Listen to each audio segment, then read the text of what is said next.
Hey, Jaxon here. I'm looking at my computer because D23 is happening right now.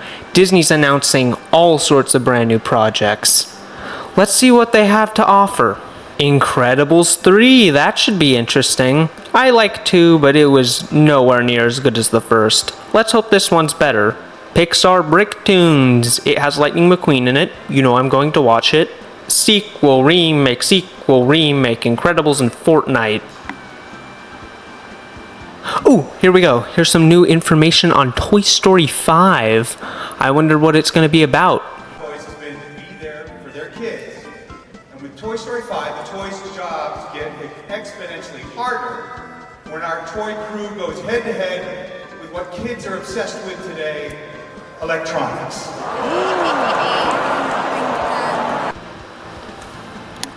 They should have ended it with 3.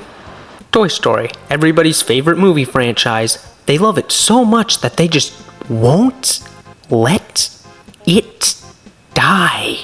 Seriously, you guys had 5 years to think of a plot for Toy Story 5, and the best thing you could think of was iPad kids and 50 evil Buzz Lightyears.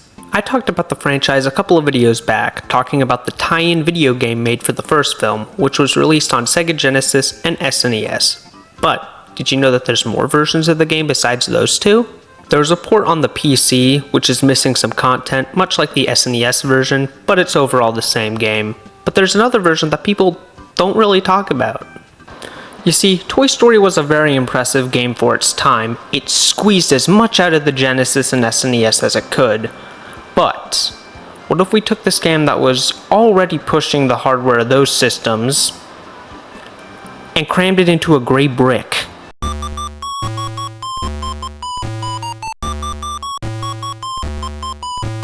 Toy Story on Game Boy. Do you ever just see the title screen of a video game and immediately think it's going to be bad? Let's start the game and... oh my god, what happened to Woody? He looks depressed. Playing the game, it's pretty much the same as the version on Genesis. If it took place on the moon. Everything moves so slow. Whenever Woody jumps, it feels like time stops. This can kind of be a benefit though. One complaint I had with the game on Genesis was that there'd be so many obstacles that you just didn't have enough time to react to them. So the slower speed of this version does help mitigate that issue. Do I think it's intentional though? Hell no. It's like this because the Game Boy's having a seizure running this. Wonky physics aside, how did I do that? Woody also just feels worse to control. The biggest problem being his whip. It has a way smaller hitbox than the original, so it makes attacking certain enemies and swinging on hooks an absolute nightmare. There was one swinging section that was so hard that I just went screw it and damage boosted straight through it. The game also has only 3 songs. There's You Got a Friend in Me, which plays in between levels, and then there's Strange Things and an original song, That Old Army Game, which the game alternates between for the music in the levels, and it gets really repetitive after a while. Even the level complete music isn't original, it's just a snippet of the old Army game. Getting into the levels themselves though, they're mostly the same, but have either been simplified to meet the Game Boy's limitations, or just straight up removed, mainly the ones that would have taken more time for the developers to program, such as the boss fights, the driving stages, or the Doom level, which is for the best. I don't even want to know what that would have ran like on Game Boy. Probably would have ran at 0.5 FPS, which, to be fair, the game already kinda runs at. The character sprites also look like nightmare fuel. I already mentioned how Sheriff Woody looks more like Deputy Walnut, but there's also Rex, who runs like a chicken, the Green Army Men, who look like turds. The crane machine level in general just looks like ass compared to the original, and is so distracting that it makes certain obstacles impossible to see. These yo-yos from the original are just floating balls in this version, and the worst offender... Woody, why are you humping Rex?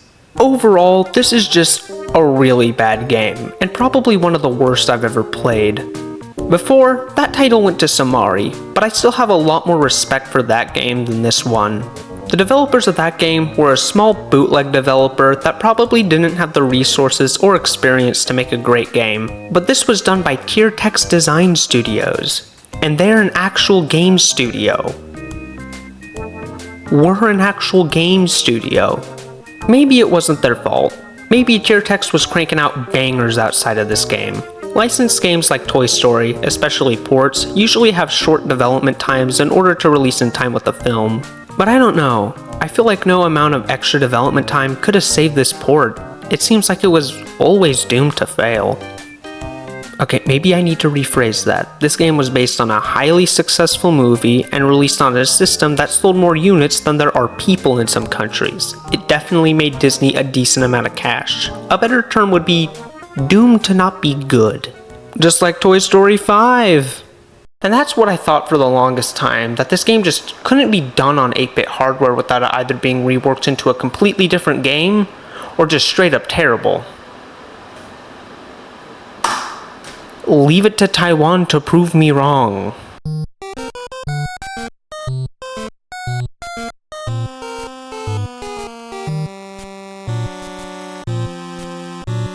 Toy Story on NES. That's right, somebody looked at this and said, yeah, I can make this work on my beer holder. Now, this game wasn't actually made with permission by Disney. This is an unlicensed bootleg game. So, with that in mind, there's a 99% chance that it's terrible, but hey, I already played a terrible game today. Why not another? Wait, this is actually good? I'm not joking, this game is actually fun to play.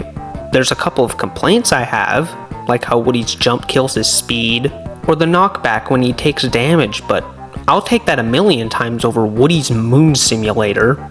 Much like the Game Boy port, elements have been reworked or removed. The second level is completely different from both the console and Game Boy versions. The RC level has you hit Buzz once instead of several times.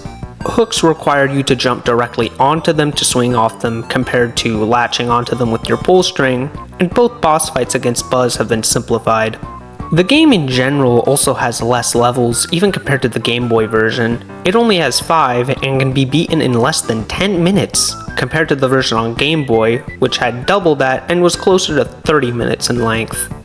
But in this case, less is more, because like I said, this is actually a good game. They didn't just take the Game Boy game, sloppily port it to NES, slap some color onto it, and call it a day. Most of the levels were actually ones that were taken out of the Game Boy port, such as the boss fights against Buzz Lightyear, or one of the RC driving levels. This is a really solid game. If you're a big Toy Story nut and have 15 minutes to kill, I'd recommend checking it out. So I guess it just goes to show that Toy Story could have worked on Game Boy. Which just makes Tiertex look that more incompetent. Like I said, they probably didn't have a large budget or a lot of development time, but I think it's funny that this professional game studio made a worse game than a small group of like 5 Taiwanese people who probably made this for a quick buck. And that was Toy Story on Game Boy and NES. One game was significantly worse than I thought it would be, and the other was significantly better. Now, if you excuse me, I have to go to therapy now. What? I'm emotionally preparing myself. They've already announced Toy Story 5, now Incredibles 3. Cars 4 is next.